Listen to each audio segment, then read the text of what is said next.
Ladies and gentlemen, this is TVP World. You're watching another edition of Break the Fake, where we debunk fake news and combat false narratives. I'm your host, Benjamin Lee, and let's get rolling.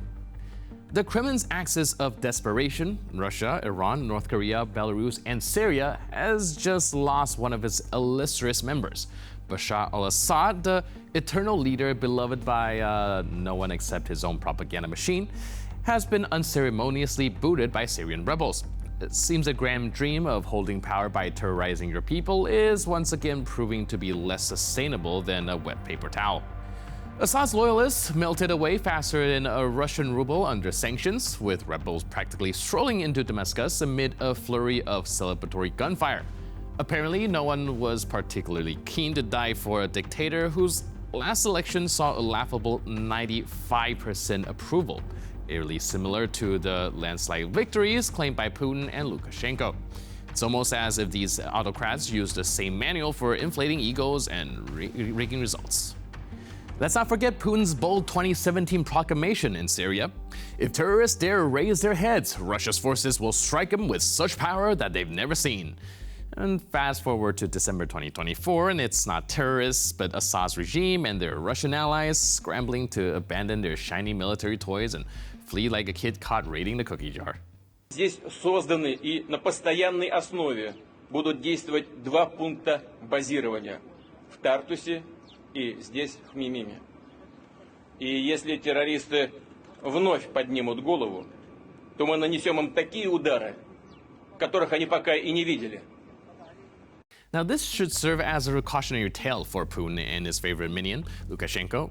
True leadership isn't built on fear, stolen elections, or tanks. Love and respect can't be manufactured, and when the tide turns, dictators end up where they belong, either in hiding or as toppled statues gathering dust.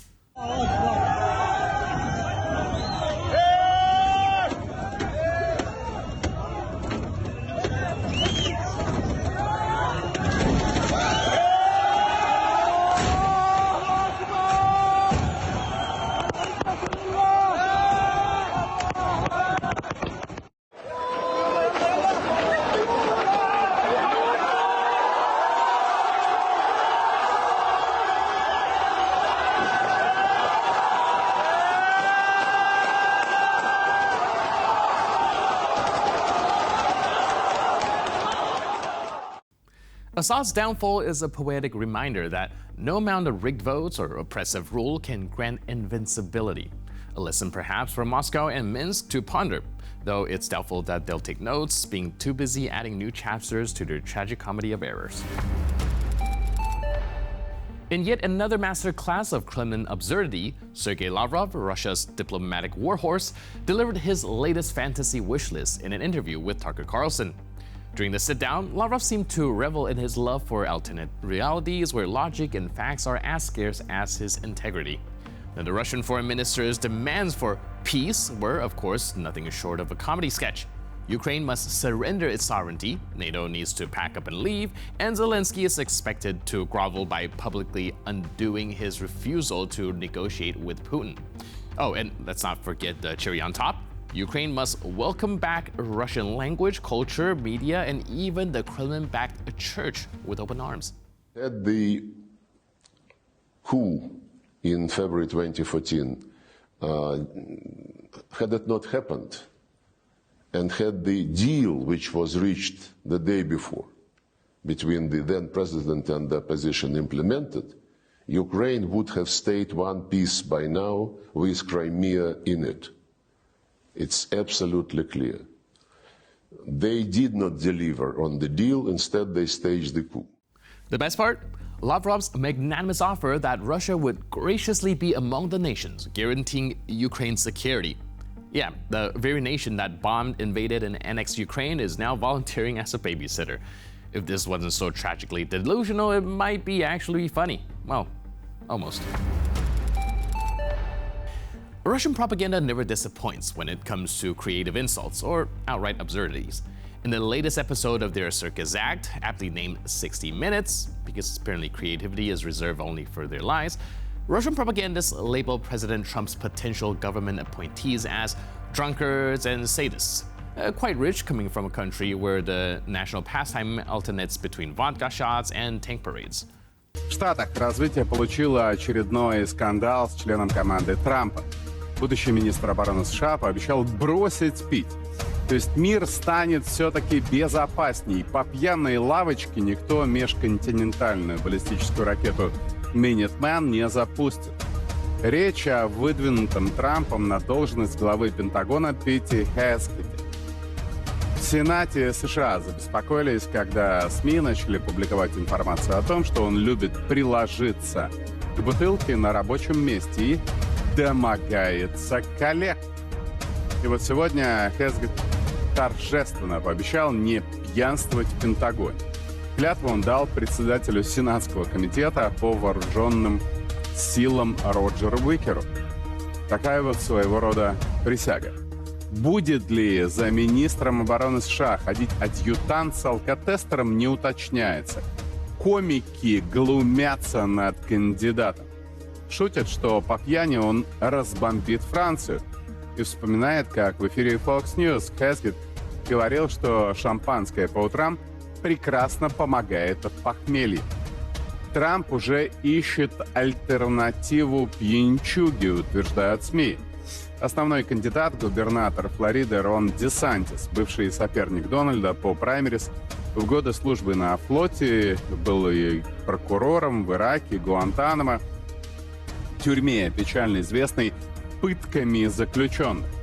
Ходят слухи, что причастен к ним и сам Десантис.